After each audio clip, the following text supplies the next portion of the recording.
Que fatores levaram ao descontrole inflacionário no final da década de 80 e início da década de 90? Podemos dizer que os principais fatores foram a inflação inicial, problemas herdados dos anos anteriores, problemas externos e o balanço de pagamentos do governo desequilibrado.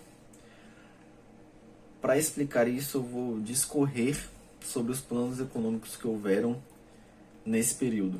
Em 85, o presidente José Sarney assume após a morte de Tancredo Neves, e em janeiro de 86 começa o Plano Cruzado, onde se corta 3 zeros do Cruzeiro e o substitui pelo Cruzado.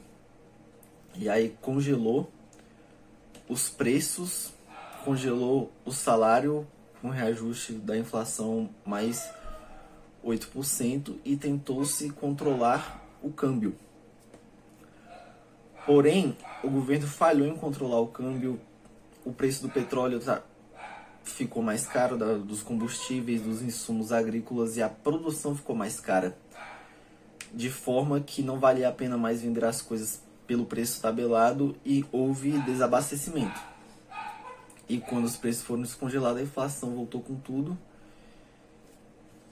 E aí, em novembro de 86, surgiu o Plano Cruzado 2, que liberou os preços e aumentou impostos para tentar equilibrar o balanço de pagamentos do governo, mas não surtiu efeito e a inflação também foi gigantesca. Em 87 veio o Plano Bresser, que congela preços por 90 dias para ir tentando descongelando aos poucos, aumentou tributos novamente para tentar equilibrar o balanço de pagamentos, mas assim que os preços eram descongelados, a inflação voltava com tudo.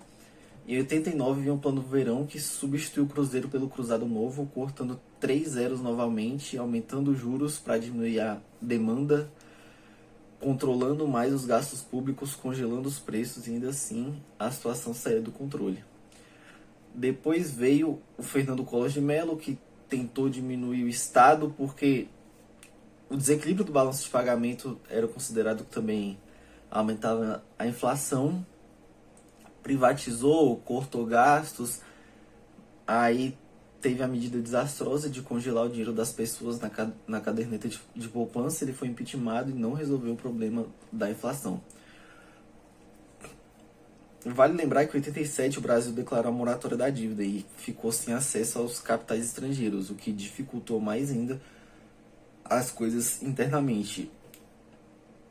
A própria organização financeira do governo era muito desequilibrada e causava inflação. E uma das coisas fundamentais para entender essa inflação, que foi explicada no documentário Economia Brasileira, a história contada por quem fez, foi a inflação inicial. Como o governo costumava congelar preços, nem sempre era justo para todos no congelamento. Alguns precisavam reajustar um dia antes, alguns tinham reajustado um dia antes, outros 90 dias antes. Então todo mundo já ficava esperando um novo congelamento, uma nova subida de preços, e já aumentava os preços, não por questões de oferta e demanda ou de custo de produção, mas sim por estar acostumado com aquilo. Então isso aumentava muito a inflação e levou à hiperinflação. Políticas adotadas no momento da adoção do Plano Real e seus efeitos na inflação. O governo fez um grande equilíbrio de contas, para não ser ele mesmo um causador de inflação.